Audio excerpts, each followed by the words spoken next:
Hi guys, it's Jamila. Welcome back to my channel. And today I'm going to tell you guys what were the best and worst reads of the year so far in 2021. I'm so excited because I'm pretty sure last year I didn't get to do this video because I barely read any books.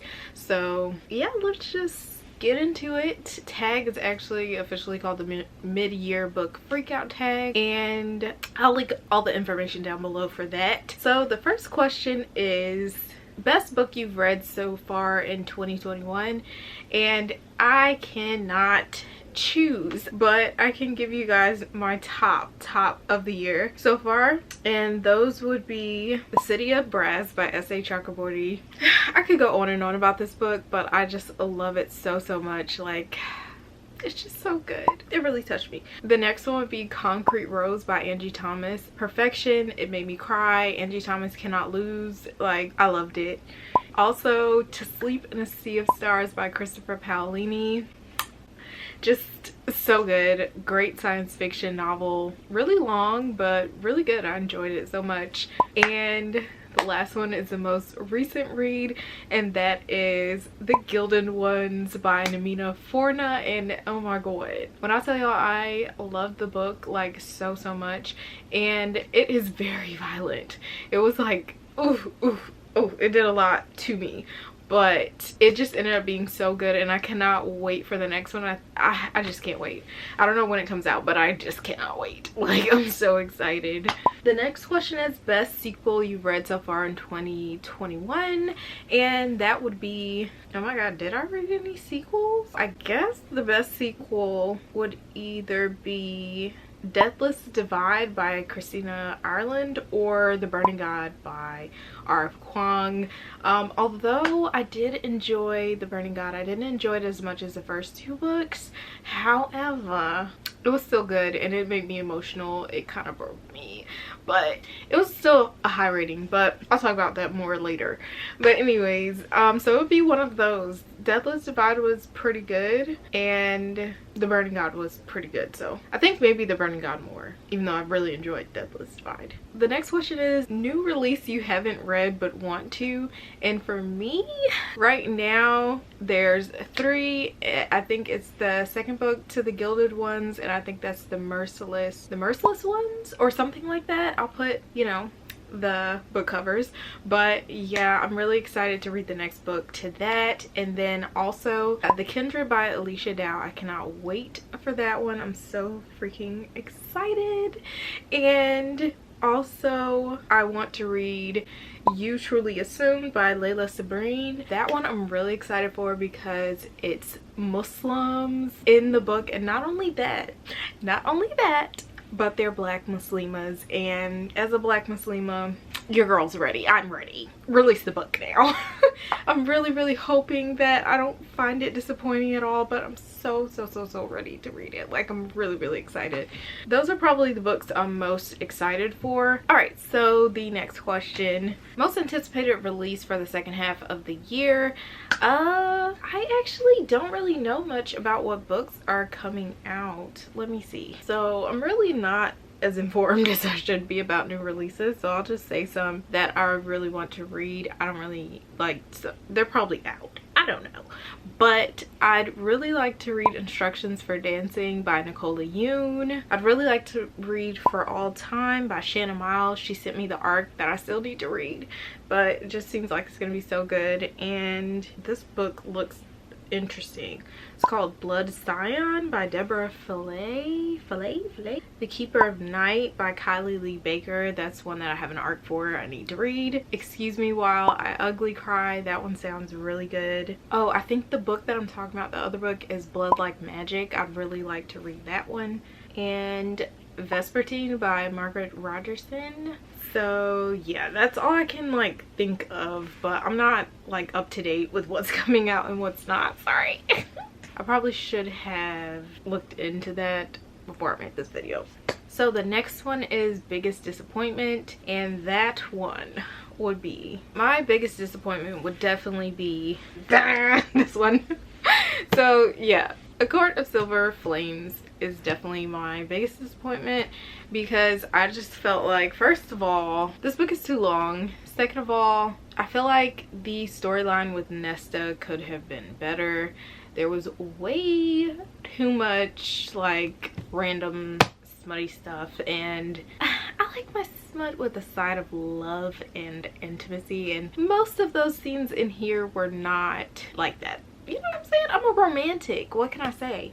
So yeah, that was disappointing. If this book was half of this, I think it could have worked. And I think that if characters that I loved weren't turned into characters that I didn't love, I would have loved this. This book made me question my love for Rhysand, and that hurt me. That hurt.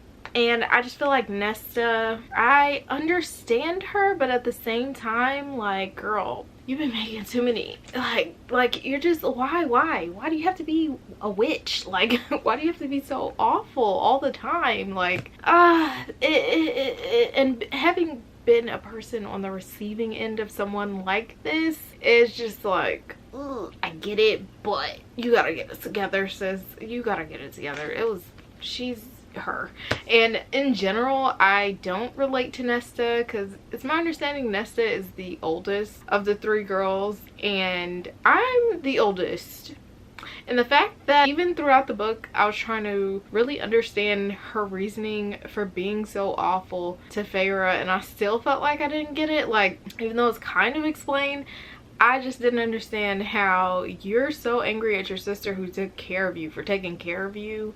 Like, how ungrateful and awful. Like, I don't know. Like, I feel like Feyre should be the older sister because she's the one that act like it.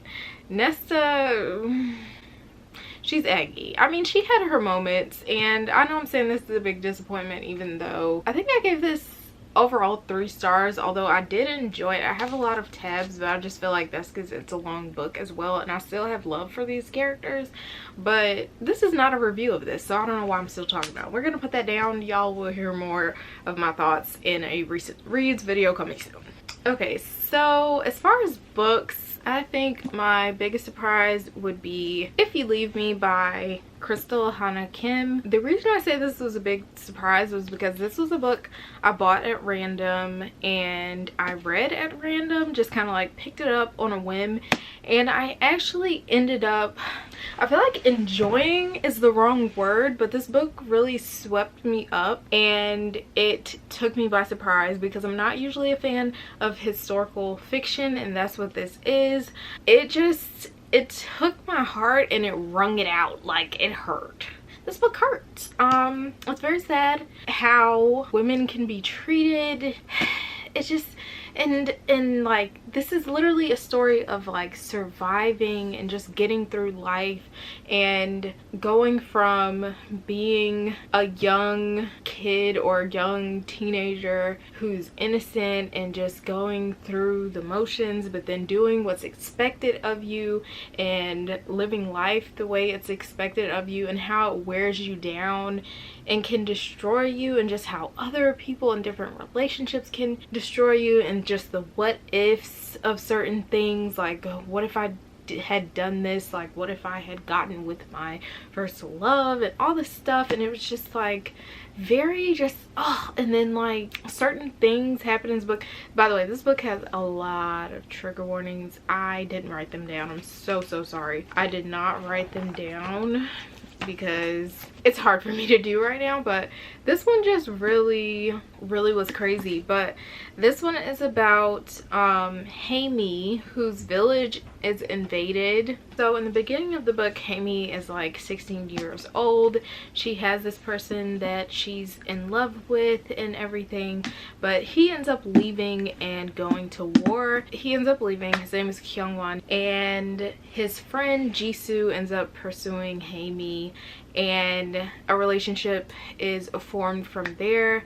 However, they were never really a perfect match, and you'd never know truly if Kyungwon, how things would have been different if Haimi and Kyungwon had been married instead. But Haimi, you know, as her life goes on, you can kind of see her lingering on the regret of getting with Jisoo, and it's just like, it's just about life. It's about trials and hardship, and then on top of that you have have the communist North invading her where she lives, and just it's a lot going on in this book. But yeah, this one did take me by surprise, and I ended up more invested than I thought it would be. Because it's not the typical book I pick up. So the next one is a favorite new author. For a favorite new author, I would definitely say Namina Forna. I feel like her writing is so good. From my understanding, I'm not 100% sure, but I think The Gilded Ones is her first book. It's her debut novel. I could be wrong, sorry guys if I am. But yeah, I just feel like she did so well. The way she describes things is so, like, it just transported me into the story. Before I knew it, I was sucked in and I couldn't stop reading. So I adored her writing, and like, when the character's hurting, you're hurting. When the character's happy, you're happy. Like, it's just really she crafted that story. I just love it. Number 8, newest fictional crush, and for me, still talking about The Gilded Ones, that's Kada. And he's just so genuine. He's just so genuine, and he's genuinely a good person, and he actually has some sense about him and doesn't just hate without reason like everyone in that world. Like, he's just so pure and good, and I want to protect him. I love Kada. Oh, I'm sorry, hold on. Kada has some competition. I will say Ali Zaid from City of Brass. He's such a cutie. He's so adorable, like, in my opinion. I know some people don't agree, and I know some people find him aggravating, but I find him endearing. He has a good heart. He really does. Yeah. Newest favorite character. That's a hard one. I would either say Deka from The Gilded Ones, or what a girl name, or I would say Kira Navarez from To Sleep in a Sea of Stars. I feel like Kira was just such like she's like a character I feel like you can generally relate to, and she's stronger than she looks, and she's smart, and she just, like, she has real fears. I don't know, she just felt very real to me. And also in The Gilded Ones, Deka, she just, I don't know, like, I just had in my heart, I just wanted to go into the book and protect her at all costs. Like, she went through it and she came out a warrior. She came out on top. Everything she went through just built her up into an amazing person, and to see her growth and how she goes from being timid into believing everything that everyone tells her, to thinking for herself and being like this amazing person who's coming into her power. I just I love Deka. I think Deka would probably be my favorite. Book that made you cry. Hold on. So that book for me would be Concrete Roads by Angie Thomas. This book made me cry because I could just relate to Maverick becoming a parent, and like how stressful that is and hard that is, and I just can't imagine being his age having a kid, because I had a kid at 23 and almost 24, but I had a kid at 23, and it's hard out here in these streets. Like, it ain't easy. So yeah, he made me cry, and just like him with his daddy issues and working through that, and just like the whole concept of this book and being a rose that pretty much breaks through the concrete is just, it's top tier. It definitely brought tears to my eyes a couple times, so I love this. So the next one is Book That Made Me Happy, and that would be, man, I read some depressing books. Okay, I would say a book that made me happy genuinely, and it was like the first book I read this year, was Crown of Coral and Pearl by Marie Rutherford, I think. That book really, I don't know, it just like, it was nice to read. It wasn't too complex, but not overly simple in my opinion. It had some classic YA vibes, but gave me some different vibes as well with the whole Water Village setting, and I really ended up enjoying it more than I thought I would. Okay, so the next one is Most Beautiful Book You've Bought This Year or Received This Year. Okay, we're gonna go with these. So the first one I'm gonna say is Sky Hunter by Marie Lu. Please look at this book. This book is so beautiful. Like, it's so beautiful. The edges actually say the name of the book, and then on top of that, the naked book is unparalleled. Like, and these are my colors, so excuse me, this book is so stunning. I cannot wait to read it. It's just beautiful. Like, why is this a regular edition? It's so nice. And then the other most gorgeous books are these bad boys, which is the LitJoy Crate editions. You can't even see because it's shining so hard, but the LitJoy Crate editions of Strangest Dreamer and Muse of Nightmares. These books are so gorgeous. Like, look at this. Look at this. Look at them. Look at them. Who signed off on these? Because they deserve a raise. Absolutely stunning. The end art, stunning. Like, these are some beautiful ass books. Yes, best purchase of the year, for real. So the last question, what books do you need to read by the end of the year? The books that I would like to make sure I read by the end of the year are The Toll by Neil Shusterman.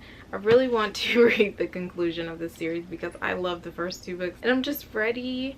And then I'd also love to finally read all of the Throne of Glass series, because what has happened? I have these books. I'm ready. Why? And personally, Air of Fire gave me hope for the rest of the series that I will love it. So yeah, I own them. I need to read them. Period. And then I also want to read A Darker Shade of Magic by V. Schwab. Y'all know this is like a booktube classic. I don't need to say anything else about that. And then Six of Crows, because I'm literally the worst to have not read this yet. I've been talking about it since I started this channel and still haven't read it. I'm actually reading Shadow and Bone right now, so there's hope that I will get to this. But yeah, there's this one. And then The Devil's Thief by Lisa Maxwell, because I love The Last Magician so freaking much. I adored it. It was just so good. So I'd really like to get to this so I can read the next one, which is The Devil's Curse or something like that. The Serpent's Curse. I'd like to read also Kingdom of Copper and Empire of Gold by S.A. Chakraborty, because I really want to finish the series this year. And I would also like to pick up Skyward so I could go ahead and read my first Brandon Sanderson book. So yeah, I have a lot of books I need to get to.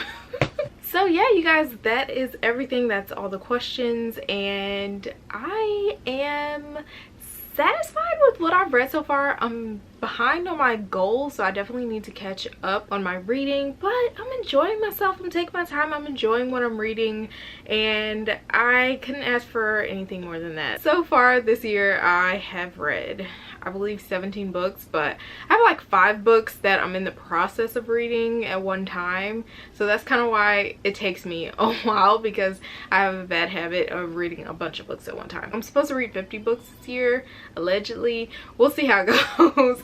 I think I will get to that goal, especially if I take the time to go ahead and catch up on my Goodreads goal. I am happy with that, and I hope you guys enjoyed this video. Don't forget to like this video, subscribe, share, you know, do the damn thing, and I'll see you guys next time. Bye. Wait, what is this? Bye guys.